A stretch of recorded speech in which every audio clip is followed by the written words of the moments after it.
Assalamualaikum warahmatullahi wabarakatuh.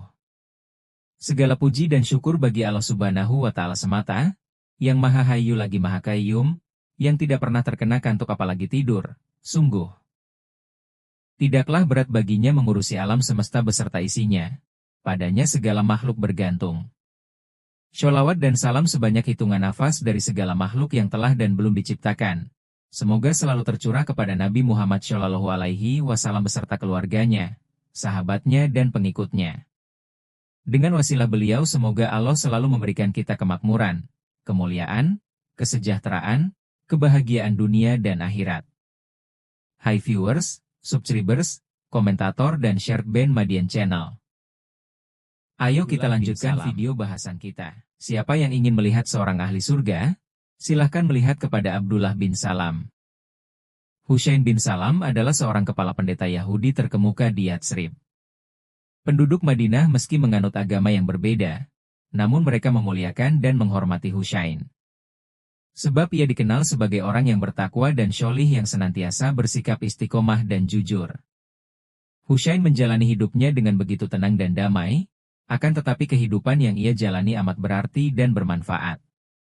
Ia membagi waktu hidupnya dalam 3 kegiatan. Sebagian ia gunakan di gereja untuk memberikan nasihat kepada umat sekaligus beribadah. Sebagian lagi ia gunakan di kebun untuk merawat pohon-pohon kurma. Dan sebagian lagi ia gunakan untuk mempelajari ilmu agama yang ia dapatkan lewat kitab Taurat. Setiap kali ia membaca Taurat ia termenung memikirkan berita yang menyatakan akan munculnya seorang nabi di Mekah yang akan melengkapi risalah para nabi terdahulu sekaligus menjadi pemungkas mereka. Husain lalu mencari-cari tanda dan ciri nabi yang dinanti-nanti ini. Dan ia semakin gembira saat ia mengetahui bahwa nabi tersebut akan berhijrah dari kampungnya menuju Yatsrib tempat tinggalnya yang baru. Setiap kali ia membaca berita ini atau saat ia terbersit untuk mengingat nabi ini, maka ia akan berdoa kepada Allah Subhanahu wa Ta'ala agar ia dikaruniai umur panjang sehingga ia dapat menyaksikan kemunculan nabi yang ditunggu-tunggu ini dengan hati yang gembira dan ia akan menjadi orang pertama yang akan beriman kepadanya. Allah Subhanahu wa Ta'ala mengabulkan doa Husain bin Salam sehingga ia memperpanjang usia Husain hingga waktu di mana nabi yang membawa petunjuk dan kebenaran tersebut diutus. Ia juga diberi kesempatan oleh Allah Subhanahu wa Ta'ala untuk dapat berjumpa dan bersahabat dengan nabi tersebut, dan beriman kepada kebenaran yang diturunkan kepada Husain untuk menceritakan keislamannya, sebab ia lebih pantas dan lebih mengetahui akan hal ini. Husain bin Salam berkisah. Begitu aku mendengar berita kemunculan Rasulullah Shallallahu Alaihi Wasallam, aku mencoba untuk mencari tahu tentang nama, nasab, sifat, waktu dan tempat beliau. Aku mencoba mencocokkan semua data tersebut dengan apa yang telah tertuliskan dalam kitab suci kami sehingga aku merasa yakin akan kenabian beliau dan kebenaran dakwahnya. Dan aku mencoba untuk merahasiakan hal ini dari kaum Yahudi dan aku berusaha untuk tidak berbicara tentang beliau. Hingga pada hari Rasulullah Shallallahu Alaihi Wasallam meninggalkan Mekah dan menuju Madinah. Begitu beliau tiba di Yatsrib dan singgah di Kuba, salah seorang datang kepada kami untuk mengumumkan berita kedatangan beliau. Saat itu aku sedang berada di atas pohon kurma untuk mengerjakan tugasku dan bibiku yang bernama Halidah binti Al-Harits sedang duduk di bawah pohon. Begitu aku mendengar berita tersebut, maka aku langsung berseru, Allahu Akbar! Allahu Akbar! Maka bibiku berkata saat ia mendengar aku bertakbir, Allah akan menolakmu. Demi Allah, jika engkau mendengar berita bahwa Musa bin Imran telah datang, pasti engkau tidak akan melakukan hal yang lebih dari itu. Aku berkata kepadanya, wahai bibi, demi Allah, dia adalah saudara Musa bin Imran dan memiliki agama yang sama dengannya. Ia telah diutus sebagai nabi sama seperti Musa. Lalu bibiku terdiam sesaat dan ia pun bertanya, apakah dialah seorang nabi yang seringkali diceritakan bahwa dia akan diutus untuk membenarkan nabi-nabi yang diutus sebelumnya dan sekaligus menjadi pamungkas risalah Tuhannya? Aku menjawab, benar. Ia berkata, baiklah kalau begitu. Sesegera mungkin aku pergi untuk menjumpai Rasulullah Shallallahu Alaihi Wasallam.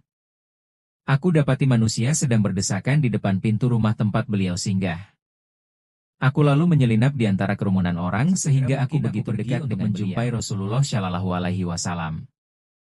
Aku dapati manusia sedang berdesakan di depan pintu rumah tempat beliau singgah. Aku lalu menyelinap di antara kerumunan orang sehingga aku begitu dekat dengan beliau. Hal pertama yang aku dengar dari beliau adalah sabdanya, "Wahai manusia, sebarkanlah salam, berilah makan, sholatlah pada malam hari dikala manusia tertidur, maka kalian akan masuk ke dalam surga dengan selamat." Aku begitu memperhatikan beliau dengan seksama, dan aku semakin yakin bahwa wajah beliau bukanlah tampang seorang pendusta. Kemudian aku mendekat ke arahnya dan aku bersaksi bahwa tiada Tuhan selain Allah dan bahwa Muhammad adalah utusan Allah. Kemudian beliau menoleh ke arahku dan bertanya, "Siapa namamu?" Aku menjawab, "Al-Husain bin Salam." Beliau bersabda, "Bukan, tapi namamu sekarang adalah Abdullah bin Salam." Aku pun berkata, "Benar, Abdullah bin Salam. Demi Zat yang mengutusmu dengan kebenaran, aku tidak ingin mendapatkan nama lain setelah hari ini." Kemudian aku segera pamit kepada Rasulullah untuk kembali ke rumah dan untuk mengajak istri, anak-anakku dan seluruh keluargaku untuk masuk Islam. Mereka semuanya masuk ke dalam Islam, termasuk bibiku yang bernama Halidah padahal saat itu ia sudah amat tua. Kemudian aku berkata kepada mereka, "Rahasiakan keislamanku dan kalian semua kepada kaum Yahudi sehingga aku izinkan." Mereka menjawab, "Baiklah." Kemudian aku kembali menemui Rasulullah Shallallahu Alaihi Wasallam dan aku berkata kepada beliau, "Ya Rasulullah, kaum Yahudi adalah sebuah kaum yang suka berbohong dan berdusta. Aku ingin sekali mengajak para pembesar mereka untuk menghadapmu, kemudian engkau menyembunyikan aku di salah satu kamar rumahmu lalu tanyakanlah kepada mereka kedudukanku di sisi mereka sebelum mereka mengetahui keislamanku. Lalu ajaklah mereka untuk memeluk Islam. Jika mereka mengetahui bahwa aku telah masuk Islam, pasti mereka akan mencercaku dan mereka akan memfitnahku dengan kebohongan." Memasukkan aku ke sebuah kamar di rumahnya. Lalu beliau mengundang para pembesar Yahudi untuk bertemu dengan beliau dan beliau pun meminta mereka untuk masuk Islam dan beriman. Rasul pun tak lupa mengingatkan mereka tentang kabar kedatangan beliau dalam kitab-kitab suci Yahudi. Maka serta-merta para pembesar Yahudi tadi berselisih pendapat dengan Nabi dan mereka menolak kebenaran yang beliau bawa. Aku mendengarkan semua kejadian itu. Begitu Rasulullah Shallallahu Alaihi Wasallam merasa putus asa untuk mengajak mereka beriman. Lalu beliau bertanya kepada mereka, "Apa kedudukan Husain bin Salam di sisi kalian?" Mereka menjawab, "Dia adalah pemimpin kami, anak pemimpin kami. Dia juga adalah orang berilmu yang kami miliki dan anak dari orang berilmu yang kami miliki." Rasul bertanya, "Jika ia telah masuk Islam, apakah kalian akan masuk Islam juga?" Mereka menjawab, "Allah akan melarangnya. Tidak mungkin ia akan masuk Islam. Allah akan melindunginya agar ia tidak masuk Islam." Lalu aku keluar untuk menemui mereka, dan aku berkata, "Wahai bangsa Yahudi, bertakwalah kalian kepada Allah dan terimalah apa yang dibawa Muhammad kepada kalian. Demi Allah, sungguh kalian sudah mengetahui bahwa dia adalah Rasulullah. Engkau sudah mendapati bahwa nama dan sifatnya telah tertulis di Taurat. Aku bersaksi bahwa dia adalah Rasulullah. Aku beriman, percaya dan mengenal beliau." Mereka langsung berkata, "Engkau berdusta. Demi Allah, engkau adalah orang jahat dan anak orang jahat. Engkau adalah orang bodoh dan anak orang bodoh." Mereka tidak berhenti untuk terus mencercaku. Aku pun berkata kepada Rasulullah Shallallahu Alaihi Wasallam, "Bukankah telah aku katakan kepadamu bahwa Yahudi adalah kaum yang berdusta dan bathil? Mereka adalah orang yang suka berkhianat dan berbuat dosa." Abdullah bin Salam menerima Islam bagi orang yang kehausan mendapatkan minuman segar. Dia begitu cinta kepada Al-Quran. Lisannya tidak pernah lelah untuk membaca ayat-ayat Al-Quran Shallallahu Alaihi Wasallam sehingga ia bagaikan bayangan beliau yang selalu menyertai. Ia bernazar atas dirinya bahwa ia akan mengerjakan amalan untuk mengejar surga sehingga Rasulullah Shallallahu Alaihi Wasallam memberikan kabar gembira kepadanya bahwa ia berhak masuk surga dan kabar ini tersebar ramai di kalangan para sahabat. Mengenai kabar gembira ini ada sebuah kisah yang akan disampaikan oleh Qais bin Abbad dan lainnya. Qais berkisah, "Aku sedang duduk pada sebuah halaqah ilmu, majelis ilmu, di Masjid Rasulullah Shallallahu Alaihi Wasallam di Madinah. Di dalam halaqah tersebut terdapat seorang tua yang begitu tenang. Kemudian orang tua tersebut menyampaikan sebuah pembicaraan kepada manusia yang hadir dengan begitu indah dan membekas. Begitu ia bangun dari tempatnya maka orang-orang berkata, 'Siapa yang ingin melihat seorang penghuni surga maka lihatlah orang ini.'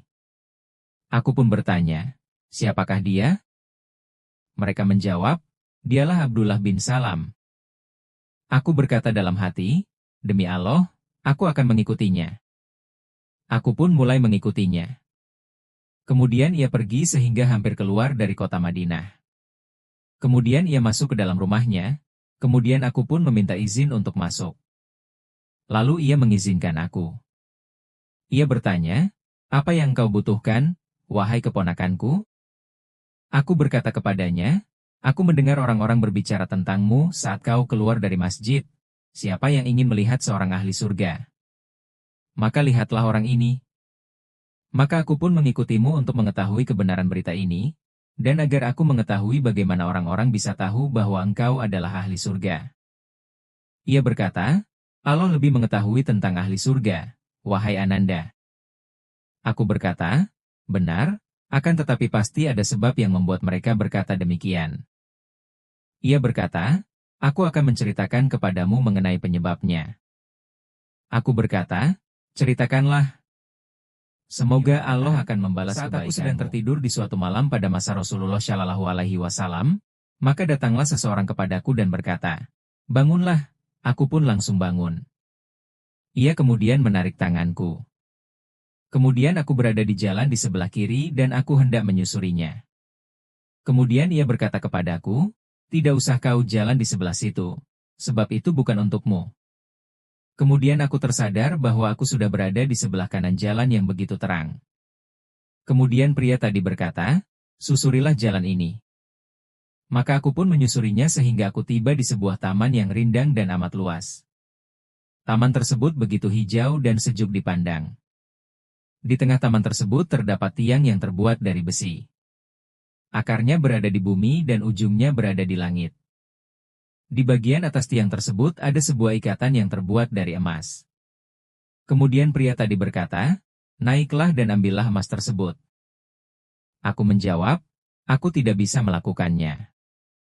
Kemudian ia mengambilkan seorang pembantu untukku yang menolongku untuk naik. Maka aku pun mulai memanjat sehingga aku tiba di ujung tiang tersebut. Maka aku pun mengambil ikatan emas tersebut dengan tanganku. Aku terus bergantungan di tiang tersebut hingga pagi. Keesokan paginya aku menghadap Rasulullah Shallallahu Alaihi Wasallam dan aku menceritakan mimpiku kepada beliau. Beliau lalu bersabda, jalanan yang kau lihat dalam mimpi berada di sebelah kirimu, jalanan tersebut adalah jalanan Asyabus Shimal, golongan kiri, dari penghuni neraka. Sedangkan jalan yang kau lihat dalam mimpi berada di kananmu, maka jalan tersebut adalah jalan Asyabul Yamin, golongan kanan, dari ahli surga. Adapun taman yang rimbun dan rindang itu adalah Islam. Tiang yang berada di tengahnya adalah tiang agama. Sedangkan ikatannya adalah al-urwah al-wutska, tali yang kuat. Engkau senantiasa akan memegangnya hingga engkau wafat.